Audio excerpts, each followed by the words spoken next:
भारत के पंजाब के रेगिस्तान में रेत के टीलों के बीच एक कच्ची मिट्टी का घर था। उस घर में 100 साल का एक बूढ़ा अकेला रहता था। आज भी बूढ़ा गहरी नींद में सो रहा था। रात का सन्नाटा था। रात बहुत गहरी हो चुकी थी। अचानक दरवाजे पर दस्तक हुई। बूढ़ा चौंक कर उठ बैठा। उसकी आंखें खुल गईं। उसने खुद से कहा, इस वक्त मेरे घर पर कौन हो सकता है? यहाँ इस वीराने में तो आज तक कोई नहीं आया। लेकिन तभी दरवाजा और जोर जोर से बजने लगा। बूढ़ा बिस्तर से उठा, धीरे धीरे दरवाजे तक गया और जैसे ही उसने दरवाजा खोला, बाहर का मंजर देखकर दंग रह गया। सामने एक जवान, खूबसूरत लड़की खड़ी थी। उसका नाम हरप्रीत कौर था।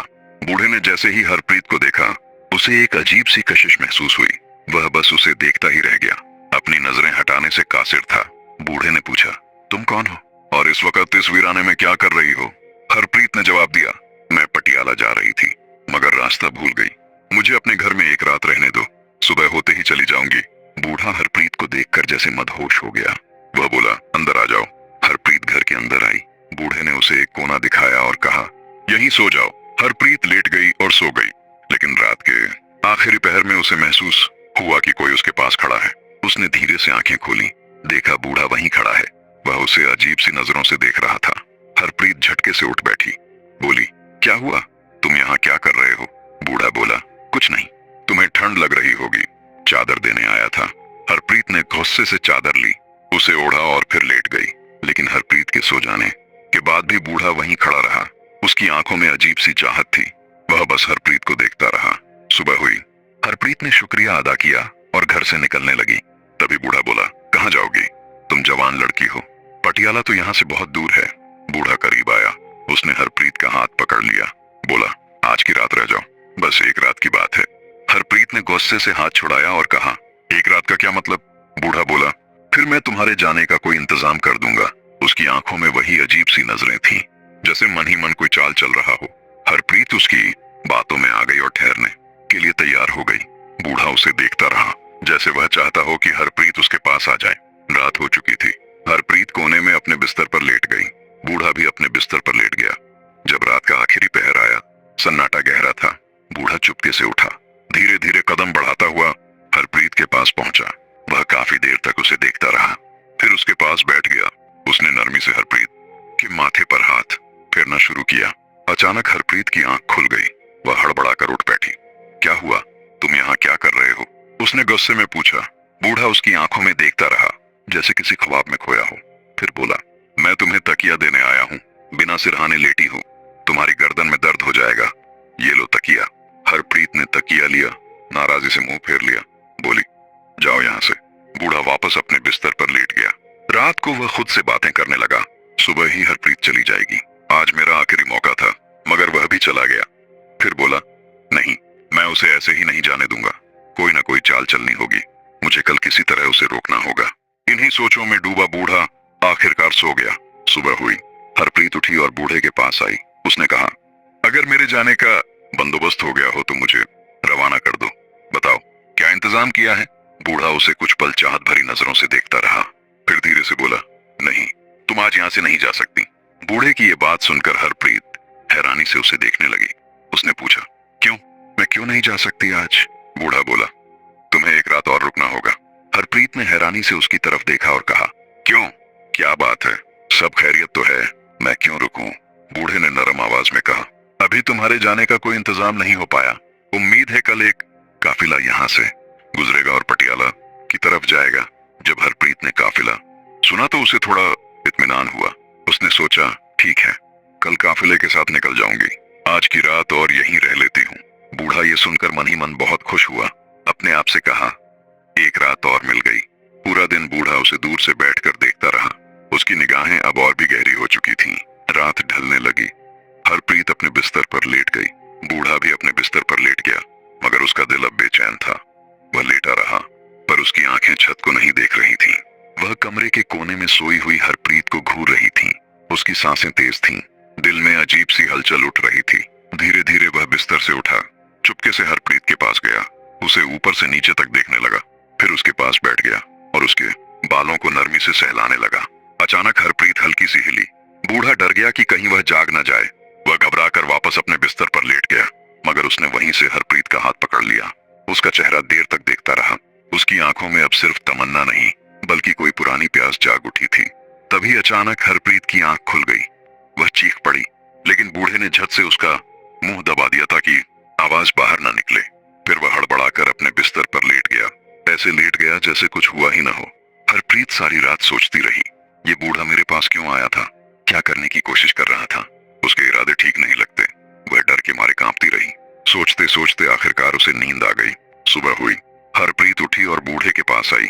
उसने पूछा, काफिला आया है क्या? अब मुझे इजाजत दो।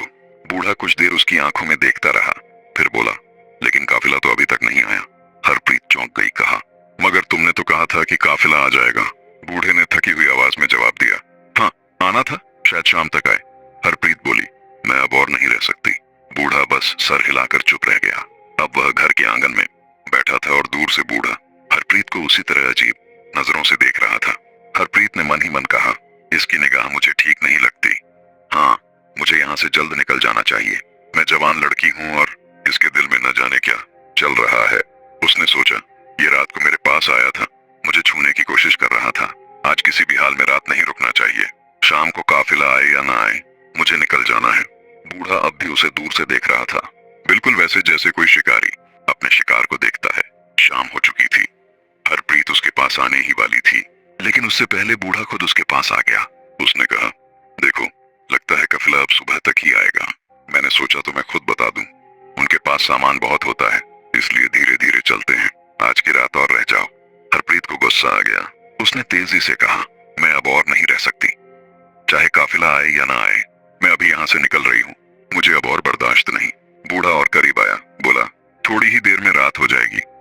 तुम जवान लड़की हो, इस रेगिस्तान में रात को कहाँ जाओगी? यहाँ जानवर भी घूमते हैं, अगर कोई नुकसान पहुंचा तो? उसके लहजे में फिक्र कम और चाल ज्यादा थी। हरप्रीत को पूरा यकीन हो गया कि ये सब एक चाल है, मगर उसने सोचकर कहा, ठीक है, रह जाती हूँ। फिर सख्ती से बोली, लेकिन ये आखिरी रात है। कल सुबह चाहे काफिला आए या ना आए, मैं निकल जाऊंगी। बूढ़ा मुस्कुराया और बोला, ठीक है, लेकिन उसकी मुस्कान में कुछ और ही छुपा था। रात हो चुकी थी। हरप्रीत अब पूरी तरह चौकस थी। वह एक कोने में लेटी रही, मगर उसकी आंखें खुली थीं। वह डर और शक में डूबी हुई थी। धीमी सुर में उसने खुद से कहा, उम्मीद है आज की रात जल्दी गुजर जाए। फिर बोली, हाँ। वह बार बार हरप्रीत की तरफ देखता, ये जानने के लिए कि क्या वह सच में सो गई है। जब उसे लगा कि हरप्रीत अब बिल्कुल नहीं हिल रही, उसने आंखें बंद कर लीं, लेकिन उसका दिल अब भी करवटें ले रहा था। कुछ देर बाद जब उसे यकीन हो गया कि हरप्रीत सो चुकी है, वह धीरे से उठा और उसकी तरफ चल पड़ा। काफी देर तक वह चुपचाप उसके पास खड़ा रहा, जैसे उसके होशो हवास टटोल रहा हो। फिर वह हरप्रीत के पैरों के पास बैठ गया। धीरे धीरे उसके पांव सहलाने लगा। तभी हरप्रीत की आंख थोड़ी सी खुल गई। बूढ़ा समझ गया और फौरन पीछे हट गया। अब उसने उसके माथे को सहलाना शुरू किया। अचानक हरप्रीत ने आंखें खोल दी। उसने घूर कर करवट ली और मुंह फेर लिया। कुछ बोली नहीं, लेकिन उसके जिस्म की हरकत बता रही थी कि वह जाग चुकी है। बूढ़ा चुपचाप उठा, वापस अपने बिस्तर पर लेट गया। उसकी धड़कनों में अजीब सी घबराहट थी, मगर चेहरे पर कोई पछतावा नहीं था। सुबह हो चुकी थी। हरप्रीत उठी और सीधे बूढ़े के पास गई। उसने तेज लहजे में पूछा, हाँ, आया क्या तुम्हारा काफिला, या अब कोई नया बहाना है? बूढ़ा कुछ देर चुप रहा, फिर बोला, काफिला तो नहीं आया। हरप्रीत झल्ला उठी, मुझे तो पहले ही पता था कि कोई काफिला आने वाला नहीं। तुम मुझे किसी और मकसद के लिए यहाँ रोक रहे हो। मुझे सब समझ आ चुका है। अब मैं एक पल भी यहाँ नहीं रह सकती। चलो, मैं निकल रही हूँ। जैसे ही वह झोंपड़ी से बाहर जाने लगी, बूढ़ा अचानक उसके सामने आकर खड़ा हो गया। उसका रास्ता रोकते हुए बोला, तुम यहाँ से नहीं जा सकती। हरप्रीत बोली, रास्ते से हट जाओ, वरना मैं जोर से चीखूंगी। बूढ़ा धीरे से बोला, तुम्हारी आवाज यहाँ सुनने वाला कोई नहीं है। हरप्रीत गुस्से से चिल्लाई, तुम क्या चाहते हो? मुझे क्यों रोक रहे हो? तुम मेरे बाप की उम्र के हो। कोई तो शर्म करो, कोई तो लिहाज करो। बूढ़े ने गंभीर आवाज में कहा, जो तुम्हें दिख रहा है वैसा नहीं है। तुम जिस शख्स की तलाश में पटियाला जा रही हो, क्या पता वह यहीं कहीं हो। हरप्रीत बोली, मुझे यहाँ एक पल भी नहीं रुकना। और तुम्हें ये कैसे मालूम कि मैं पटियाला? मैं किसी को ढूंढने जा रही हूँ। बूढ़ा बोला, ये बात मैं अभी नहीं बता सकता, लेकिन अगर तुम आज की रात यहाँ रहती हो तो ये तुम्हारे हक में बेहतर होगा। हरप्रीत चौंक गई। उसने मन ही मन सोचा, फिर वही चाल। ये बूढ़ा बार बार मुझे क्यों रोक रहा है? आखिर इसे क्या हो गया है? बूढ़ा बोला, मैंने कहा ना, बस एक रात और रह जाओ। कल सुबह तुम्हारे सारे सवालों का जवाब मिल जाएगा और शायद तुम्हें पटियाला जाने की भी जरूरत न रहे। हरप्रीत अब उलझन में थी। वह हैरानी से अपने आप को देखने लगी। ये कैसे जानता है कि मैं किसे ढूंढ रही हूँ और क्या मेरा कोई मसला है? हरप्रीत के जहन में सवालों का तूफान था, मगर अब उसे बूढ़े पर बिल्कुल भी भरोसा नहीं रहा। उसने बूढ़े को धक्का दिया और झोपड़ी से बाहर निकल गई। बूढ़ा उसके पीछे पीछे भागा और पुकारा, रुको, सब कुछ बर्बाद हो जाएगा अगर तुम चली गई तो। काफी दूर जाने के बाद हरप्रीत थक कर एक जगह बैठ गई। उसका दम फूल रहा था, मगर दिल में अभी डर और बेचैनी बनी हुई थी। अचानक पीछे से बूढ़ा हांफता हुआ उसके पास आ गया। उसकी सांस तेजी से चल रही थी, लेकिन लहजा अभी राज से भरा हुआ था। मैं आखिरी बार तुमसे कह रहा हूँ, उसने धीमी लेकिन यकीन भरी सुर में कहा। वापस उस घर में रह जाओ तो शायद तुम्हें पटियाला जाने की जरूरत न पड़े। हरप्रीत ने थके लेकिन सख्त अंदाज में पूछा, अगर कोई बात है तो साफ साफ क्यों नहीं बताते? बूढ़े ने गहरी सांस ली और कहा, वो बात मैं अभी नहीं बता सकता। अगर अभी कह दी तो सब कुछ बर्बाद हो जाएगा, मगर इतना बता सकता हूँ कि तुम अपने शौहर को तलाश करने निकली हो। हरप्रीत ये सुनकर हैरत से बक रह गई। उसकी सांस जैसे एक पल को थम गई। हाँ, मैं अपने शौहर को ढूंढ रही हूँ। वह काफी अरसे से लापता है। मैंने कई इलाकों में ढूंढा, अब पटियाला की तरफ जा रही हूँ। लेकिन तुम्हें ये सब कैसे मालूम? उसने चौंक कर पूछा।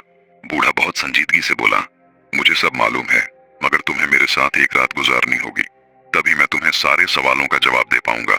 हरप्रीत ये अजीब शर्त सुनकर घबरा गई। उसने दहशत और उलझन से बूढ़े की तरफ देखा। ये फिर कोई नई चाल है क्या? अब ये रात मेरे साथ क्या करने वाला है?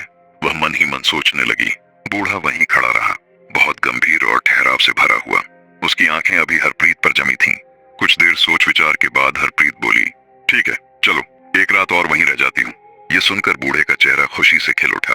उसकी आंखों में चमक थी, जैसे कोई मंजिल करीब हो। ठीक है, उसने कहा।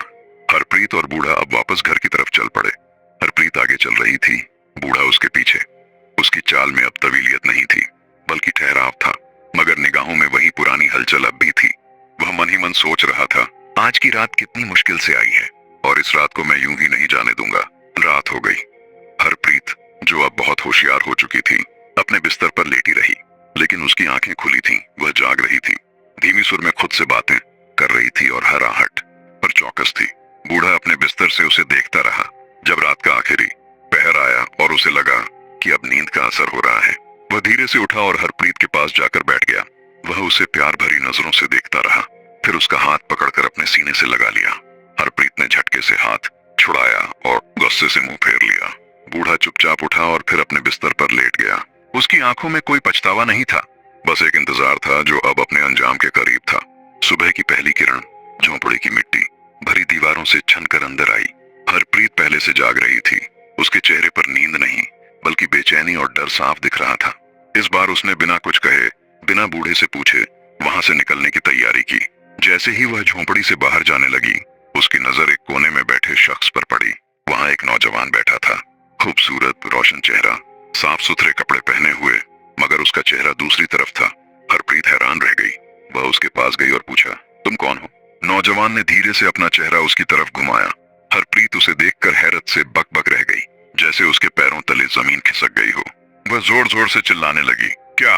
ये तो मेरा शौहर जसपाल सिंह है। वह दौड़कर उस नौजवान से लिपट गई। उसकी आंखें आंसुओं से भर गईं। उसके लिए ये पल किसी जादू से कम न था। हरप्रीत बोली, तुम यहाँ कैसे आए? क्या मैं कोई ख्वाब देख रही हूँ? जसपाल ने उसे गले से लगाए रखा और धीरे से कहा, नहीं, ये ख्वाब नहीं, हकीकत है। मैं वापस आ गया हूँ। हरप्रीत की खुशी की कोई इंतहा न रही। बरसों से जिसे ढूंढ रही थी, आज वही उसके सामने था। लेकिन तुम कहाँ थे? हरप्रीत ने पूछा। और तुम इस बूढ़े के घर में कैसे पहुंचे? वह आदमी तो मुझे बिल्कुल ठीक नहीं लगा। क्या तुम उसे जानते हो? जसपाल ने उसकी आंखों में देखा। अब उसकी आंखों में राज नहीं, बल्कि राहत थी। उसने कहा, पहले बूढ़े को बुलाकर लाओ, देखो वह कहाँ है। हरप्रीत ने झोंपड़ी के हर कोने में ढूंढा, मगर बूढ़ा कहीं नहीं था। वह वापस आकर बोली, वह तो कहीं नहीं है, लगता है जैसे गायब हो गया हो। कहाँ चला गया वह? जसपाल ने गहरी सांस ली और कहा, वह कहाँ गया या तो अब तुम्हें खुद ही समझ आ जाएगा, लेकिन उससे पहले क्या तुम नहीं जानना चाहोगी कि मैं इतने साल कहाँ था? उसने ठहर कर पूछा। हरप्रीत ने एक साथ कहा, हाँ बताओ, कहाँ थे तुम? अब कहानी का सबसे बड़ा राज सामने आने वाला था। जसपाल ने कहना शुरू किया, एक दिन मैं घर से बाहर बाजार की तरफ निकला था। रास्ते में मुझे एक बूढ़ा आदमी और एक बहुत हसीन लड़की मिली। बूढ़ा एक साधु जैसा लग रहा था और लड़की बहुत जवान और दिलकश। मैंने उनसे मजाक किया। उस लड़की से कहा, तुमने इस बूढ़े से शादी क्यों की? तुम्हें तो किसी जवान के साथ होना चाहिए। मगर वह लड़की शायद कोई इल्म जानती थी, उसमें कोई राज भरी कव्वत थी। उसने मेरी तरफ देखा, कुछ पढ़ा और मुझ पर फूंक मारी। एक पल में मैं उसी बूढ़े जैसा हो गया, उसकी शक्ल मेरी हो गई। फिर उसने कहा, ये तेरी सजा है, अब तू सारी उम्र इसी हाल में रहेगा। हरप्रीत अब पत्थर की आंखों से सुन रही थी, उसकी सांस जैसे थम चुकी थी। लेकिन जसपाल आगे बोला, उसने एक उम्मीद भी दी। कहा, अगर तेरी अपनी जान से तू मोहब्बत करता है, तुझे ढूंढते हुए इस वीराने तक पहुंचे और तेरे साथ वक्त गुजारे, फिर तेरी असलियत जाने, तब तू अपनी असली शक्ल में वापस आ सकेगा। और हाँ, एक और शर्त थी, तू खुद अपनी पहचान नहीं बता सकता। हरप्रीत थर थर कांप रही थी। उसने कांपती आवाज में पूछा, तो क्या तुम वही बूढ़ा थे? जसपाल ने सर हिलाकर कहा, हाँ, मैं ही वो बूढ़ा था। जसपाल की बात सुनते ही हरप्रीत जैसे जड़ हो गई। उसकी आंखों में आंसू भर आए, मगर इन आंसुओं में अब अफसोस था, शर्मिंदगी थी। वह भागकर फिर से उसके गले से लिपट गई। बोली, मुझे माफ कर दो, मैं तुम्हें पहचान ही नहीं सकी। जसपाल ने उसके सर पर हाथ फेरते हुए कहा, इसमें तुम्हारा कोई कसूर नहीं। तुम जानती ही नहीं थी कि मैं तुम्हारा शौहर हूँ। तुम्हारा दिल सच्चा था, नीयत पाक थी, और इसी सच्चाई ने मेरी सजा को तोड़ दिया। अब दोनों ने फिर से एक नई जिंदगी शुरू की, मगर इस बार उनके बीच न कोई राज था, न कोई फासला। अब सिर्फ भरोसा था, वफा थी, और एक ऐसा रिश्ता जो सजा से भी गुजरकर और भी मजबूत हो चुका था। मोहब्बत अगर सच्ची हो तो वह हर आजमाइश, हर वक्त और हर फासले को पार कर वापस लौट आती है। अगर मोहब्बत में धोखा आ जाए तो वह सजा बन जाती है, लेकिन सब्र, वफा और खुलूस के साथ वही मोहब्बत एक दिन इनाम बन जाती है। इंसान की बाहरी सूरत कुछ भी हो, असल पहचान उसके दिल की सच्चाई और नीयत की पाकीज़गी से होती है। ऐसी दिलचस्प कहानियां देखने के लिए मिस्टिक लॉग को सब्सक्राइब करें। यहाँ पर मिलती रहेंगी आपको नई से नई कहानियां, और बेल आइकन जरूर प्रेस करें ताकि हर नई कहानी जल्द से जल्द आप तक पहुंचे।